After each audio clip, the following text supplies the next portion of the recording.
लीजिएगा। खाने के बाद सोएगा। मैं चाहूंगी जरा हम डाइट के पर्सपेक्टिव से बात करें कि जिस तरह से अशरफ साहब ने इससे पहले बताया कि आपने रोटी नहीं खानी, आपने आलू नहीं खाना और एट द सेम टाइम आपने शुगर को छोड़ देना है। बिल्कुल ऐसे ही है।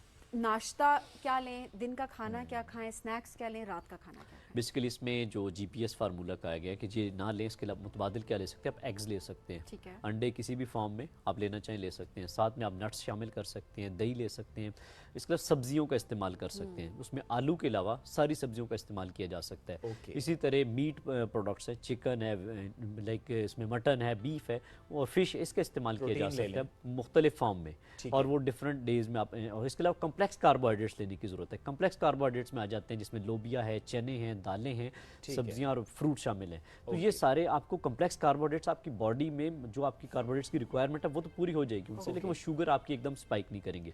सिंपल और रिफाइंड कार्बोहाइड्रेट जिसमें अनाज शामिल है वो ना लें। अच्छा, इसकी वजह से कोई जो कि नो जीपीएस पे जब हम चले जाते हैं, क्या हमारी बॉडी की रिक्वायरमेंट पूरी हो जाती है, कोई मसला नहीं? तो बिकॉज हम अक्सर ये देखते हैं शुगर पेशेंट्स में कि वो कहते हैं जो कि शुगर सही तरह सेल को पहुंच नहीं पा रही, दैट्स व्हेन क्रेविंग हो रही है टू ईट मोर शुगर।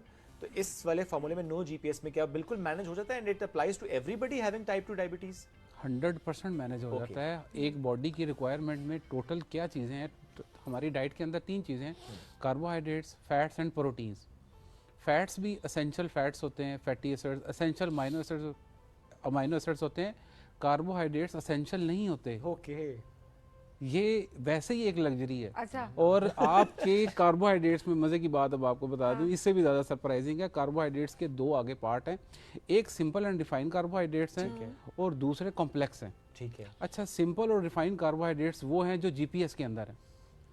इनको तो हमने टोटल एलिमिनेट करना है। अब आ जाते हैं कॉम्प्लेक्स कार्बोहाइड्रेट्स जो कि चने, दालें, लोबिया, दही, नट्स, वेजिटेबल्स। वैरायटी जी, हम ये नहीं कह सकते क्या खाएं, बहुत कुछ है। अब हम अभी ये कह रहे थे हम क्या खाएं, ये तीनों चीजें तो हटा दी, लेकिन इन तीनों चीजों को भी आप करके ऑप्शंस में जाएं तो आपके पास इतनी अल्लाह की नेमतें हैं। और आप देखें ना, इसके बदले में आप इंसुलिन से बच रहे हैं, दवाइयों से बच रहे हैं, आप वॉक की तरफ आ रहे हैं, एक्सरसाइज की तरफ आ रहे हैं, आप अच्छा खा रहे हैं, कितनी कॉम्प्लिकेशंस हैं उससे बच रहे हैं। एग्जैक्टली। और प्रोसेस्ड फूड जितनी भी है स्पेशली और इंडस्ट्रियल ऑयल, ये सारे बॉडी में जाके इन्फ्लेमेशन करते हैं, सोजिश करते हैं और आपको बीमारियों में मुब्तला करते हैं।